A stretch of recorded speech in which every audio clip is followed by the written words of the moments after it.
Tudo que Deus tem para você é maior que você. Você não tem capacidade de fazer e você não tem apoio. Tudo que Deus tem para você é maior que você. Você não tem capacidade para fazer e você não tem apoio.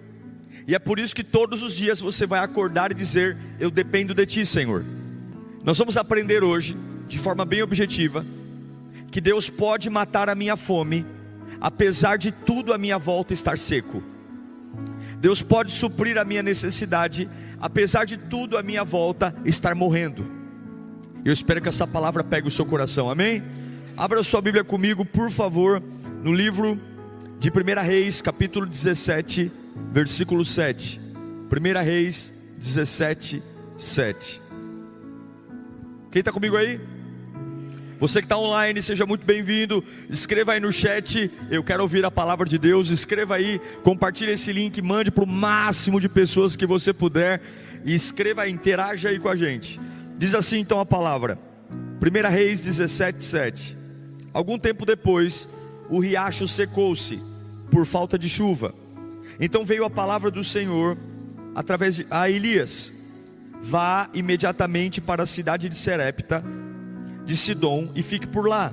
Ordenei a uma viúva daquele lugar que lhe forneça comida. E ele foi. Quando chegou à porta da cidade, encontrou uma viúva que estava colhendo gravetos. Ele a chamou e perguntou: pode me trazer um pouco d'água numa jarra para que eu beba? Enquanto ela ia buscar água, ele gritou: por favor, traga também um pedaço de pão. Juro pelo nome do Senhor, o teu Deus. Ela respondeu: não tenho nenhum pedaço de pão, só um punhado de farinha num jarro e um pouco de azeite numa botija. Estou colhendo uns 2 gravetos para levar para casa e preparar uma refeição para mim e para o meu filho, para que comamos e depois morramos. Elias, porém, lhe disse: não tenha medo, vá para casa e faça o que disse, mas primeiro faça um pequeno bolo com o que você tem e traga para mim, e depois faça outro para você e para o seu filho, pois assim diz o Senhor, o Deus de Israel: a farinha na vasilha não se acabará, e o azeite na botija não se secará, até o dia em que o Senhor fizer chover sobre a terra.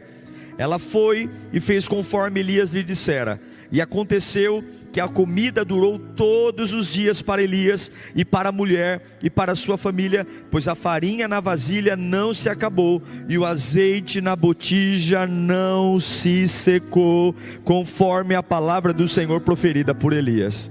Eu sinto algo de Deus aqui nesta noite.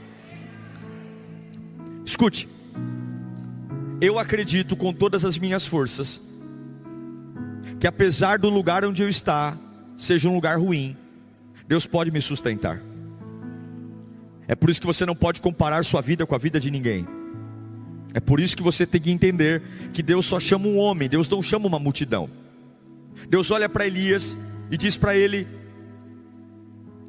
o riacho secou, há um tempo de seca, todos estão sofrendo por conta da iniquidade. Deus olha para Elias e diz: eu vou te mandar para um lugar que eu vou sustentar você. Elias já tinha comido carne da boca do corvo e já tinha tomado água do riacho de Querite, mas agora o riacho secou, a carne acabou, e Deus diz: eu tenho um lugar para te sustentar. Eu imagino que Elias deve ter dito: uau, eu sou um escolhido. Deus escolheu um lugar para mais uma vez me sustentar. Eu vou porque, uau, aqui já deu para mim. Deus preparou um lugar de sustento. Mas quando ele chega no lugar que Deus disse que iria sustentá-lo, há fome no lugar. Uau! O lugar onde Deus vai me sustentar, há fome. Você precisa abrir sua mente, porque muitas vezes as respostas que Deus tem para você não se parecem com aquilo que você tem em mente. Porque se alguém diz para mim que eu vou para um lugar e lá esse lugar vai me sustentar, a primeira coisa que eu imagino que tem naquele lugar é comida. Eu imagino que aquele lugar tem algo para mim. Mas você não pode imaginar que o caminho por onde Deus vai te levar, aquilo que Ele te prometeu, está sempre direcionado àquilo que você imagina. Eu aposto que Elias, quando Deus disse, vá a Sarepta, lá eu preparei alguém para te sustentar, eu imagino que ele deve ter pensado, uma mansão, empregados, cheiro de picanha, eu vou chegar no quintal, vão haver servos, vai haver uma pessoa trazendo aqui, como eu tomei um café maravilhoso aqui na igreja da cidade, vai haver alguém com uma bandeja dizendo, o senhor aceita um pão, o senhor aceita um refrigerante, o senhor aceita um luxo? Não, mas quando ele chega lá, ele vê fome. Escute, se você quer servir a Deus piedosamente, você tem que entender que a maioria das respostas que Deus tem para os seus problemas não se parecem com aquilo que você imagina. E isso não pode ser um problema para você. Você não pode pôr Deus numa caixinha. Você não pode fazer Deus alguém que você diz a Ele o que tem que fazer. E talvez alguns aqui estão sofrendo porque você diz, eu fiz uma campanha, eu jejuei, eu orei, e as respostas de Deus para mim não se parecem com o que eu imaginei. Mas não é porque não se parece com o que você imaginou que Deus está falhando. Você não pode imaginar o final da história pelo capítulo atual. E eu vim lá de São Paulo aqui para São José para dizer para você, não julgue o que Deus vai fazer pelo que você está vendo hoje. Você não sabe o que Deus está fazendo. Calma, calma. Não tem ar-condicionado na casa da viúva, não tem piscina, não tem picanha, não tem nada. E Deus diz, você vai ser sustentado daqui. O que você faz quando aquilo que Deus diz que vai fazer não se parece com aquilo que Ele diz que vai fazer? Deus olha para você e diz, é a sua empresa, eu vou prosperar. E você chega e vê funcionário pedindo a conta, e vê os boletos chegando, e o faturamento caindo, e você diz, o que Deus diz não se parece com o que eu vejo. E quem sustenta a sua alma? Deus nunca nos pediu para andar por vista, Deus sempre nos pediu para andar por fé. Eu quero dizer para você, Deus vai colocar você em lugares confusos, Deus vai levar você para lugares estranhos, Deus vai colocar você em lugares que a matemática não explica nada, ninguém entende nada, para você ver que Ele não precisa da matemática, Ele não precisa que seja normal, Ele não precisa que seja entendível, Ele é o que é, Ele faz. Levante sua mão para cá. Você está vendo Deus por um ângulo errado, você está querendo entender Deus numa lousa, você está querendo entender Deus numa lógica. Ele está acima de tudo, os pensamentos dele são maiores do que os nossos. E eu vim aqui hoje para dizer, hoje os teus milagres estarão desbloqueados, porque você vai entender, não é o lugar, é quem está falando com você.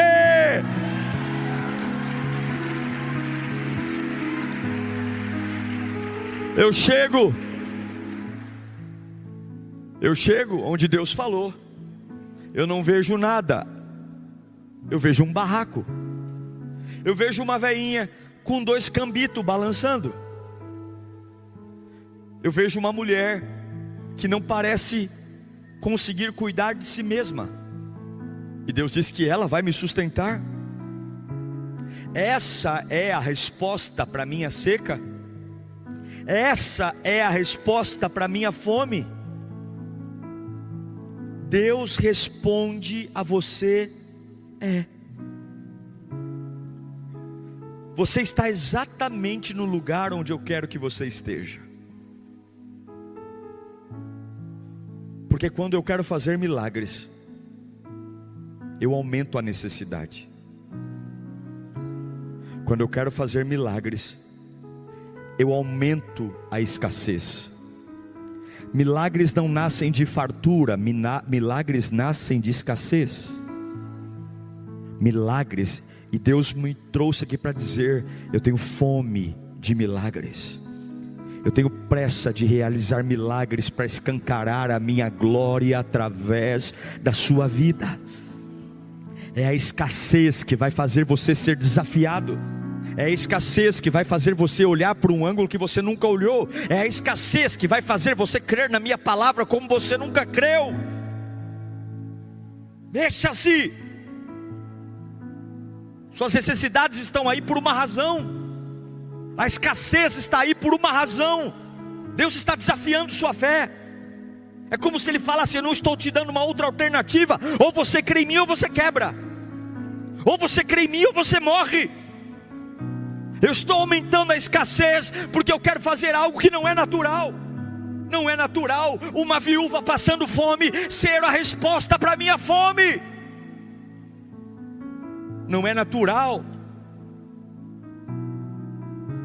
Quando eu acabo de fazer o meu financiamento imobiliário, eu ser mandado embora.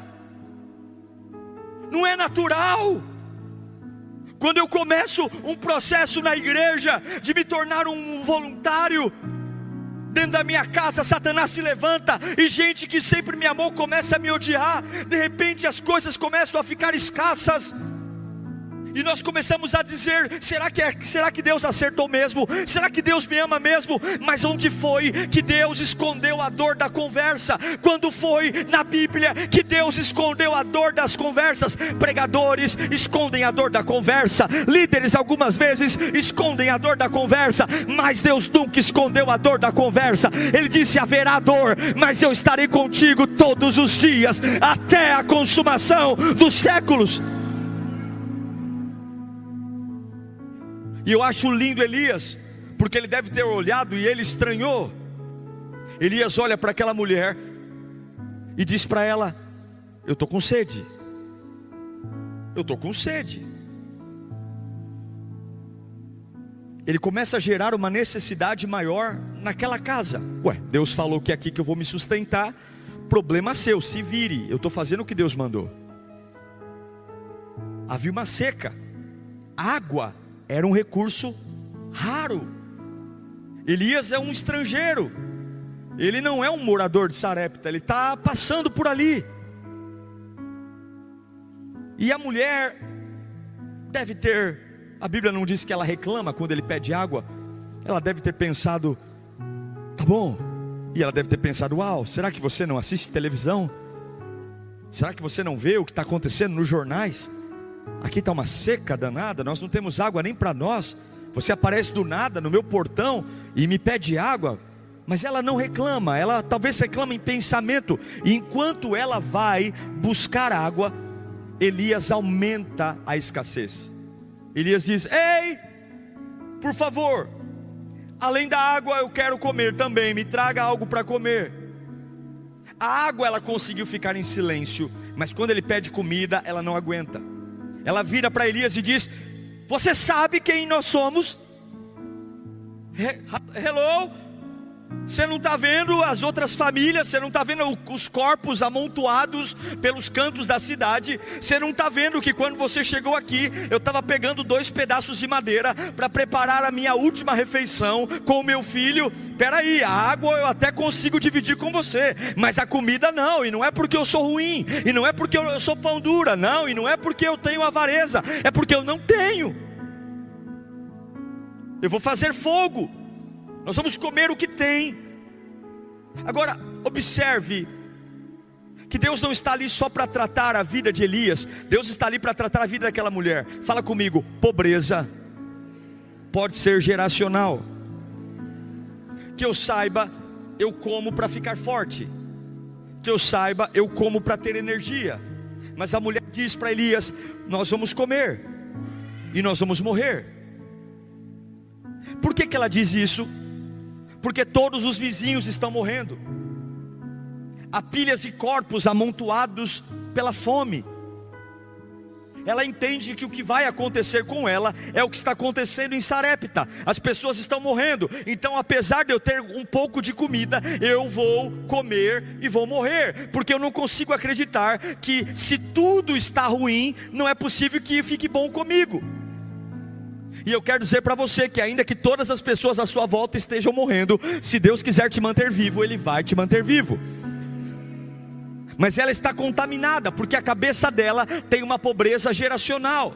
a geração dela está empobrecendo, a geração dela está morrendo. E aí a gente não fura a bolha. Como todo mundo na minha família divorcia, eu acredito que se eu divorciar, eu faço parte de uma sina. Como todo mundo da minha família morre de câncer, então se eu pegar um câncer, tá tudo bem, faz parte da minha genética. Todo mundo na minha casa tem problemas na área com filhos rebeldes. Então se o meu filho, e aí como a pobreza é geracional, como a maldição é geracional, eu estou comendo, mas eu vou morrer. Por quê? Porque todo mundo morre. Mas Deus me trouxe aqui para dizer que o teu milagre não depende do que está acontecendo na casa do lado, na casa do outro lado. Deus tem um compromisso com você. E hoje, apesar da seca estar em sua volta, Deus vai matar a fome da sua vida. Levanta a mão. Você vai furar a bolha na tua família. Você vai ser o primeiro de muitas coisas que teu avô não foi, teu pai não foi, e você vai ser. Seus filhos vão ser flecha. Você vai quebrar paradigmas. Você vai chegar muito mais longe.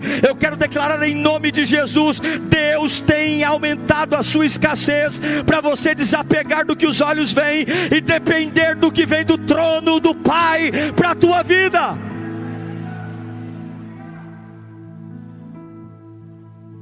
Nós vamos comer e morrer. Mas o que eu acho lindo é, Elias ouve a mulher falar assim: eu não tenho para te dar. Mas Elias fala que sim, ok, mas ainda assim vai lá e faz o primeiro bolo para mim. Eu entendo a sua gravidade, mas Deus falou que eu vou comer desta casa, e eu vou comer dessa casa. Eu entendi a situação, dramática, séria, mas o primeiro lanche é meu. O primeiro lanche é meu. Deus não tem dó de você. Ele te deu Jesus. Como Ele pode ter dó de você?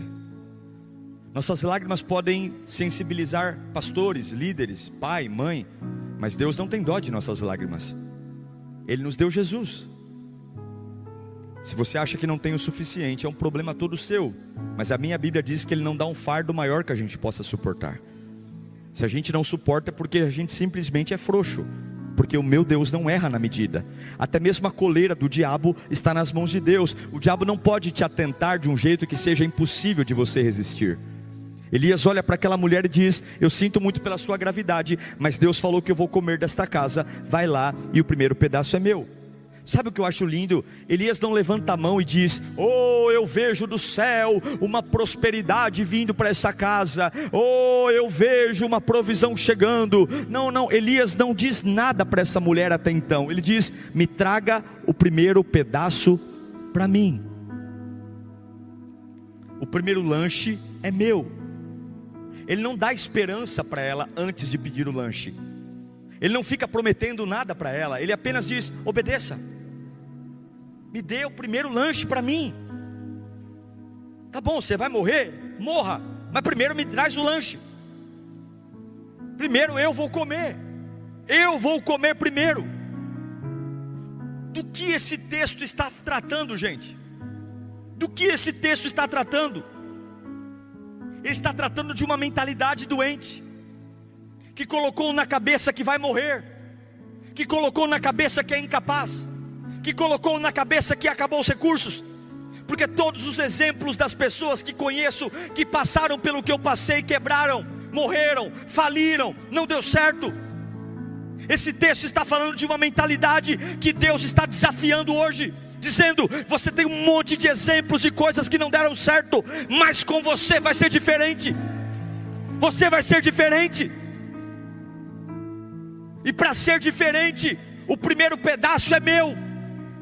Aqui está o segredo desse texto. Não é o que aquela viúva deu ao profeta, mas é o que ela deu primeiro. Não é o que ela deu, é o que ela deu primeiro. O que desbloqueou a vida dessa mulher não foi o pão que ela deu, mas foi o fato de ter dado o pão primeiro. O pão primeiro desbloqueou o milagre. Não é apenas dizer: tá bom, eu vou te dar um pedaço, mas primeiro eu vou comer, o meu filho vai comer, e o que sobrar eu dou para você. Porque nós somos assim, nós somos românticos. Talvez se eu estivesse lá eu ia dizer: Elias é um carrasco. Será que Elias não consegue ter dó de uma viúva com um filho? Que homem insensível, vai trabalhar, vagabundo, deixa essa coitada aí.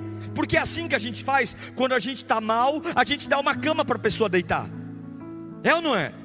Quando a gente não está bem, alguém diz para nós: deita que eu vou te dar comida na cama hoje, não precisa levantar para almoçar. Mas quando Elias está deitado e Deus leva comida para ele, Deus não diz: coma e levante. Deus diz para ele: levante e coma.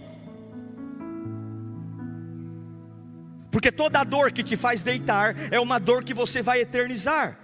Por que alguns estão traumatizados há 40 anos? Porque se deitaram para o trauma. Por que alguns não conseguem perdoar há 30 anos? Porque se deitaram para a falta de perdão.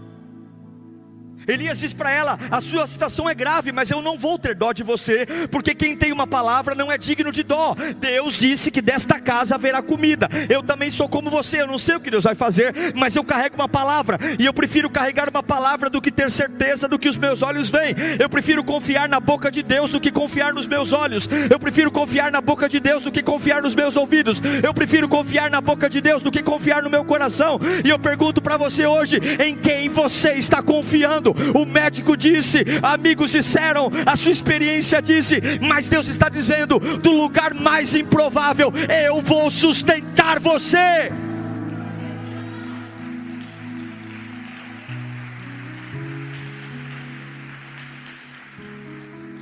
É disso que esse texto está falando. Esse texto está ensinando eu e você a vivermos milagres numa estação seca. Milagres não são gerados por profecia. Milagres são gerados por prioridade. Eu vou repetir: milagres não são gerados por profecias. Você já tem profecias demais. Nós já ouvimos sermões suficientes. Nós já lemos a Bíblia bastante.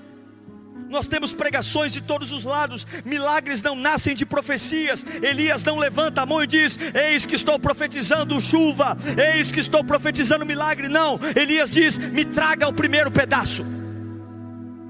A sua vida não precisa de mais profecias. A sua vida precisa de prioridades.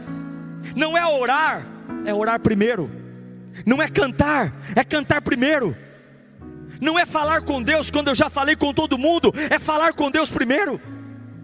Não é vir à igreja, é vir à igreja primeiro. Não é servir, é servir primeiro. Não é falar do amor de Deus quando eu já falei do Corinthians, do Palmeiras, do Santos. Não é falar do amor de Deus primeiro. É entender que eu não mudo uma estação seca apenas com profecia, mas eu mudo uma estação seca com prioridades. E eu sei que todos nós amamos Jesus, todos nós somos apaixonados por Jesus, mas algumas vezes o primeiro pedaço não é para Ele. Algumas vezes o primeiro pedaço é para a dor. Algumas vezes o primeiro pedaço é para o cansaço. Algumas vezes o primeiro pedaço é para o passado. Mas hoje eu quero declarar para você: entregue o primeiro pedaço para Ele. Ah, pastor, mas eu estou triste. E quem diz que para você entregar o primeiro pedaço você tem que estar feliz? E quem diz que para você levantar a mão e adorar você tem que estar feliz? Você acha que toda vez que eu levanto a minha mão para adorar eu estou feliz? Você acha que toda vez que eu venho à igreja eu estou contente? Você acha que toda vez que eu venho para a casa de Deus eu tenho vontade? Mas eu aprendi que não são minhas emoções que comandam a minha fé. A minha fé não precisa do que eu sinto. A minha fé precisa do que Deus me pede. E hoje Deus manda eu te dizer aqui hoje: entregue o primeiro pedaço. Quer prosperar, quer crescer, quer que eu levante um manancial no teu deserto? Entregue para mim primeiro. Chore para mim primeiro. Humilhe-se diante de mim primeiro. Não é para o marido, é para mim primeiro. Não é para a esposa, é para mim primeiro. Não é para o patrão, é para mim primeiro. Não é para o remédio, é para mim primeiro. Para mim, quer milagre, arrume as suas prioridades. Arrume. Faça o lanche primeiro. Procure primeiro. Clame primeiro. Eu sei que algumas vezes a nossa carne treme, porque a nossa cabeça, a nossa emoção é como uma criança mimada. A gente imagina as coisas, a gente observa os outros, e a gente fica esperando os sinais. É muito difícil confiar num Deus que não se vê. É muito difícil confiar num Deus que eu não toco. Algumas vezes é mais fácil confiar em quem eu toco, em quem eu vejo. Algumas vezes é mais fácil eu me apoiar em alguém que está na minha frente. Mas você quer algo natural ou sobrenatural? Algumas vezes nós somos doidos, porque quem olha para uma mulher que está passando fome, fazendo um lanche para um estranho, ele é louco, ela é doida. Mas eu não vou esperar bagunçar toda a minha vida para pôr Deus na minha vida. Eu não vou esperar meu casamento estar perto de desistir para eu buscar a Deus. Você sabe que eu já fiz muitos casamentos na minha vida. E algumas vezes quando vou fazer casamento, os noivos chegam e falam: pastor, eu amo muito o senhor, mas o buffet é caro, a gente tem horário para entregar o salão. Se o senhor puder fazer aquela pregação leve, rápida, eu digo: ok, o casamento é seu. Eu realmente não faço casamento longo. Mas quando o casal está em crise, me liga 3 da manhã: o senhor pode nos atender com urgência? Aí dá vontade de dizer: no seu casamento eu não podia falar nada. Tem aniversários que nós vamos de criança, que quando o pastor chega parece que chegou um ET. Porque eles falam: e agora como é que nós vamos soltar o funk? E agora como é que nós vamos servir a cerveja? O pastor está aqui, oh meu Deus, que ele vai embora logo. E eu escuto pelos cantos: o pastor está aí, né? Tem que fazer a oração. Tem que fazer a oração. Mas todo velório imploram para eu fazer uma oração. O senhor pode fazer uma oração? O senhor pode orar por mim, ora por aquele, ora por aquele. Porque nós temos o péssimo hábito de pôr Deus nos nossos finais, no nosso final, na nossa desgraça. E a mentalidade desta viúva, Deus estava mudando tudo nela, dizendo: eu não vou ter dó de você, me dê o primeiro pedaço ainda com a barriga roncando. É tudo ou nada. Não é dizimar quando está tudo bem. Eu quero ver você dizimando primeiro. Esses dias as pessoas procuram: pastor, esse mês eu não consegui dizimar. Como se a gente tivesse que dar satisfação para o pastor. Como se o pastor: desculpa pastor, eu falo: me peça desculpa, o dízimo não é meu, é do Senhor. Mas nós, porque temos um tempo de seca, colocamos Deus no fim. Mas é a prioridade que muda tudo. Eu amo o Salmo 143, verso 8, que diz: faz-me ouvir o teu amor leal pela manhã, pois eu confio em ti. Pela manhã, mostra-me o caminho que devo seguir, pois a ti eleva a minha alma. Você sabe que o dia para Deus não começa quando o sol nasce, mas o dia começa quando o sol se põe. Lá na criação a gente vai perceber que foi tarde e manhã, primeiro dia, tarde e manhã, segundo dia, tarde e manhã. Os trabalhos de Deus não começam quando o sol nasce. Os trabalhos de Deus começam quando o sol se põe. E quando o sol se põe, você vai dormir. Deus começa os trabalhos dele em você quando você deita.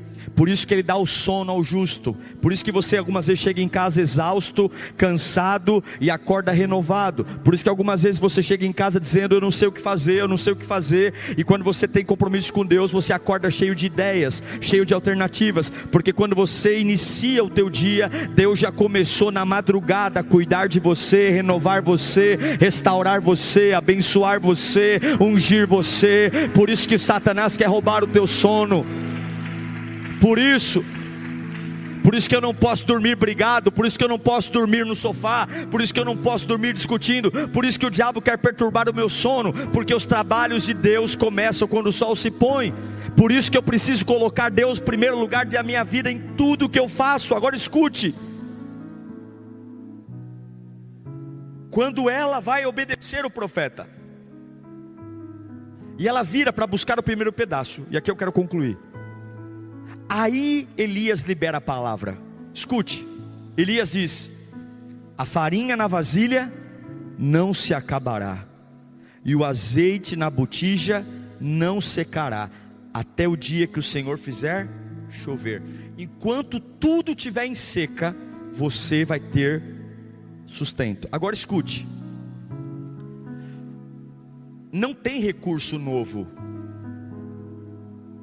Deus não está dizendo: olha, está vindo um caminhão de farinha para sua casa, e vai vir tanta farinha, tanta farinha, tanta farinha, que você vai ser uma empresária da farinha. Olha, está vindo 2 caminhões pipa de azeite, eis que estou vendo um recurso chegar. Não, Deus está dizendo: sabe essa panela que tem um pouquinho, sabe essa botija que tem um pouquinho, ela vai continuar sendo a mesma panela, com o mesmo pouquinho de azeite e o mesmo pouquinho de farinha. Eu não vou trazer algo grande para você, mas eu vou te dar um potencial que o teu pouquinho não vai acabar. Você sempre vai ter um pouquinho. Esses dias eu estava lendo essa palavra e eu lembrei da minha vida. Em todo o meu ministério, Deus nunca me deu muitos recursos. Nunca. E não é à toa que quando as pessoas olham para aquilo que nós temos, elas sempre acham que a gente faz alguma coisa estranha. Um tempo atrás falaram: eu acho que na Lírio eles lavam dinheiro, porque não é possível eles terem o que eles têm, o prédio que eles têm, o que eles têm. Alguma coisa errada tem. Normalmente as pessoas falam que a igreja rouba dinheiro. Agora não, a igreja tem dinheiro. Não dá para entender, porque quem olha para nós, nós sempre tivemos pouco. E eu vejo no meu ministério que Deus nunca me deu um armazém de farinha.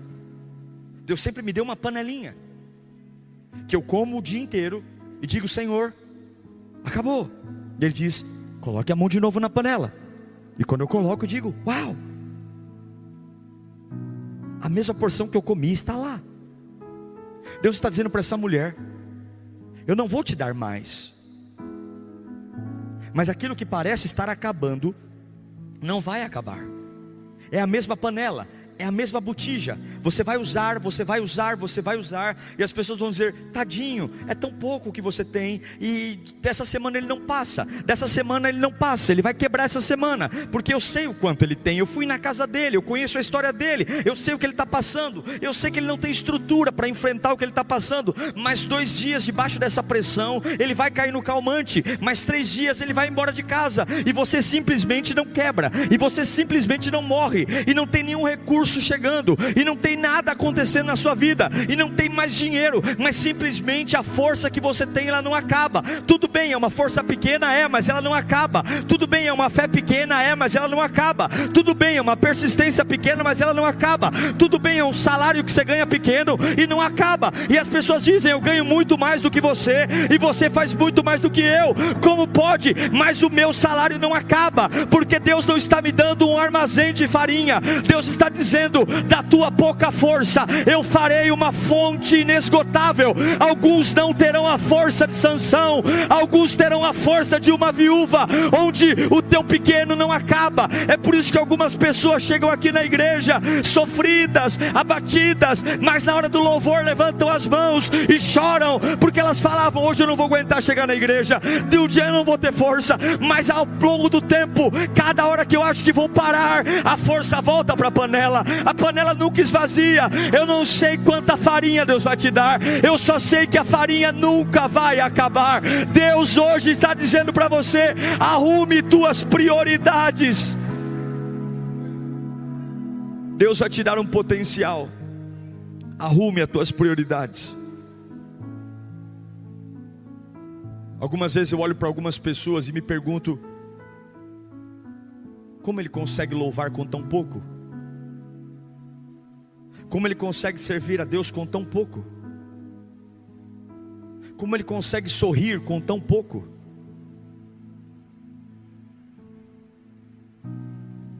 Como ele consegue dançar com tão pouco? Como ele consegue fazer o que faz com tão pouco? mas você não faz ideia do potencial que tem na panela. Você não faz ideia do potencial que tem na botija. Eu encerro esse sermão lendo o Salmo 91:7 para você. 1000 poderão cair ao seu lado, 10.000 à sua direita, e nada o atingirá. Se você arrumar as suas prioridades, apesar da seca continuar à sua volta, Deus pode matar a sua fome. E eu quero declarar que a sua vida vai confundir muitas pessoas, porque alguns acham que o milagre está no muito. Essa semana eu fiz uma oração dizendo: Deus, eu não quero riqueza. Eu não quero riqueza. Eu não quero riqueza. Eu quero prosperidade. Eu quero ter a sensação de que eu não tenho falta de nada. Se o Senhor quiser me manter com essa panelinha a vida inteira, se o Senhor quiser me manter com essa botijinha a vida inteira, eu só peço uma coisa: não deixe que acabe. Não deixe que acabe. Não deixe que acabe. Não deixe que acabe. Não deixe que acabe.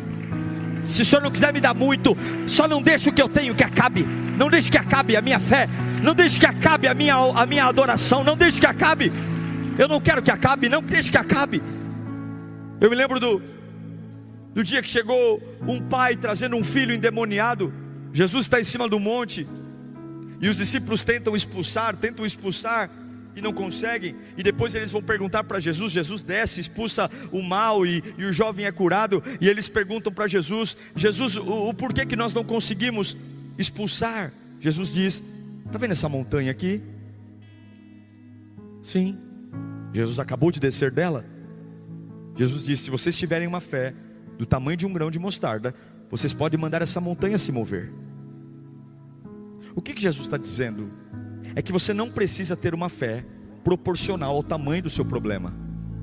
Não é porque você tem um problema de tamanho de montanha que você tem que ter uma fé montanha. Você está entendendo? A gente acha que porque tem que ter um Golias, eu preciso ter uma espada de 5 metros afiada, mas eu posso derrubar Golias com uma pedra. E é por isso que a gente desanima, porque o problema é grande. Eu preciso ter uma fé grande. Deus está dizendo: você não precisa ter uma fé grande, você tem que ter uma fé eficiente. E o que é uma fé eficiente? Arrume suas prioridades. Arrume. Sabe aquele dia que você não tem a mínima vontade de vir para a igreja? É nesse dia que você vai. Sabe quando você não pode liberar uma oferta? É nesse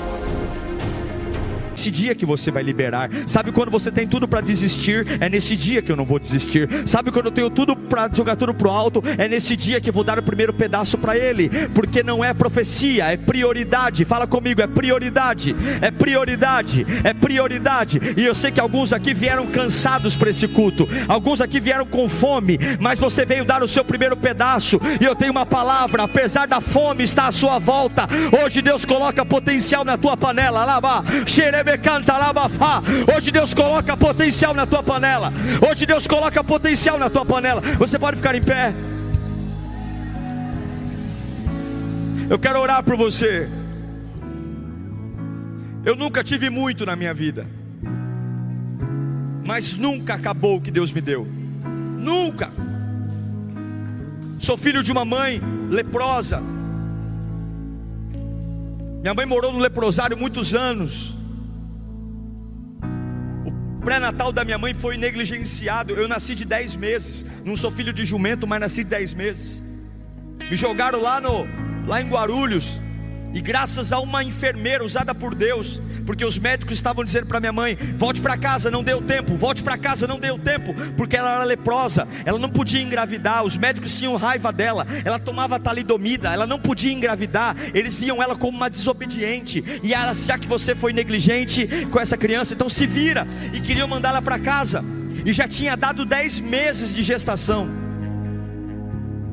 Graças a uma enfermeira que fez exame, arrancou líquido, viu que o líquido da bolsa estava basicamente podre. Fizeram o parto às pressas. Nasci, tomei 7 bezetacil em 7 dias, um recém-nascido. Eu nunca tive muito. Meu ministério nunca foi um ministério de muitos recursos. Amid the quiet of the night, I sense the weight of worries taking flight. But darling, listen close and hear my plea. In this melody I ask, darling, don't you wait for me. In the shadows where fears reside, I find solace in the love you provide. With every step you ease my pain. In your embrace I found shelter from the rain. Darling, don't cry, don't shed a tear, for I'll be your fortress, I'll always be near. Though storms may rage and oceans may roar, I'll stand by your side. Mas nunca faltou farinha, nunca faltou azeite, nunca. Deus curou minha mãe. Minha mãe não tem marca de catapora no corpo. De uma leprosa que morou, não tem marca de catapora. Eu que era para ser defeituoso, não sou um Brad Pitt, mas sou perfeito. E Deus falou para mim: arrume suas prioridades, que nunca vai faltar farinha. Então, ao invés de você ser mimizento e dizer: me dê uma panela maior, Senhor, eu quero um cargo maior, Senhor, eu estou insatisfeito, eu preciso crescer, eu preciso evoluir. Eu não quero mais maiores panelas, eu quero uma unção que não acabe, eu quero um poder que não acabe, eu quero um óleo que não acabe, porque se não acaba é o que vale. Eu quero uma alegria que não acabe, eu quero uma família que não acabe. Eu não quero panela maior, eu quero potencial. Eu não quero panela maior, eu quero prioridades, eu quero que continue, eu quero que o poder continue, eu quero que a glória continue. Eu vou dizer: hoje eu tinha tudo para quebrar, mas quando a farinha acabar, Ele me levantou. Que bênção ter você comigo em mais uma pregação. Meu desejo é que Deus tenha falado com você poderosamente, e a partir de agora, uma baita lição de casa para mudanças relevantes. Você que tem contribuído no nosso canal também, muito obrigado. Graças à sua contribuição, a gente continua sempre colocando os novos conteúdos e crescendo. Olha, além do sermão, de segunda a sexta-feira, nós temos Pensiore às 9 da manhã, e todos os dias à meia-noite, Clamor da Madrugada. Que Deus te abençoe, continue sempre apaixonado por Jesus, e até o próximo. Tchau.